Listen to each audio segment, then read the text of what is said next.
Magandang araw mga kapiston, panibagong video na naman ang aking ginawa. Ngayong araw na to mga kapiston, pag-usapan natin ang palyadong makina at vibration sa makina dahil sa sirang engine support. Yan ang topic natin ngayon mga kapiston. Minsan mayroong pagkakataon na mahirap malaman kung palyado ba ang makina o vibration dahil sa sirang engine support. Ngayon bibigyan kita ng idea kung paano malaman ito mga kapiston kasi halos pareho yung mararamdaman mo sa makina.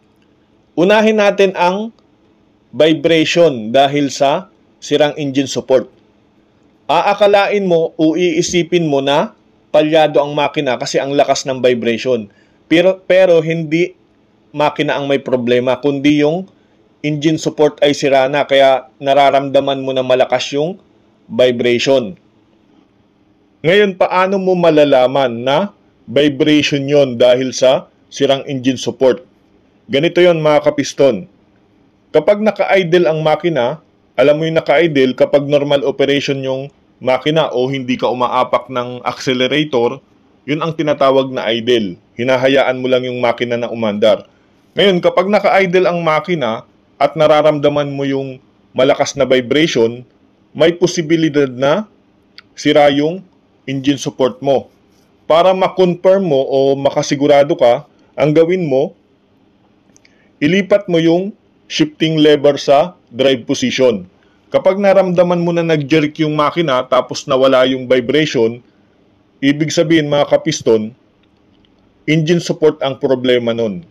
Kapag nawala yung vibration nung nag-drive position ka tapos nagkaroon ng jerking. Ibig sabihin, inspeksyonin mo muna yung engine support kung alin sa engine support yung sira. Ngayon, dito naman tayo sa palyadong makina. Kapag palyado ang makina, mga kapiston, syempre may vibration din yan sa loob ng sasakyan. Ngayon, iisipin mo na baka sira yung engine support, pero hindi pala. Ang dahilan ay may problema yung makina kaya nagkakaroon ng vibration. Ngayon, paano mo malalaman kung yung vibration ay dahil sa palyadong makina? Kapag palyado ang makina, mga kapiston, kahit naka-idle o kahit umapa ka sa accelerator habang nakadrive yung shifting lever mo, ramdam mo pa rin yung vibration. Hindi tulad ng sirang engine support na vibration, kapag nag-change ka ng gear sa drive position, nawawala yung vibration. Pero sa palyadong makina, hindi ganon. Kahit naka-idle man o naka-drive position yung shifting lever mo, malakas pa rin o ramdam mo pa rin yung palyado. Ngayon, kapag ni-road test mo yan, mga kapiston, at nag-a-accelerate ka, ramdam mo yung palyado ng makina at naglo-low power siya.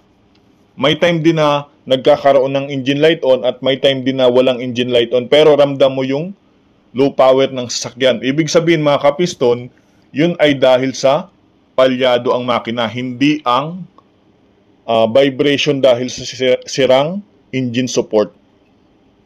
So yun lang mga kapiston at sana may natutunan ka sa video natin ngayon at kung may natutunan ka, please subscribe sa ating YouTube channel.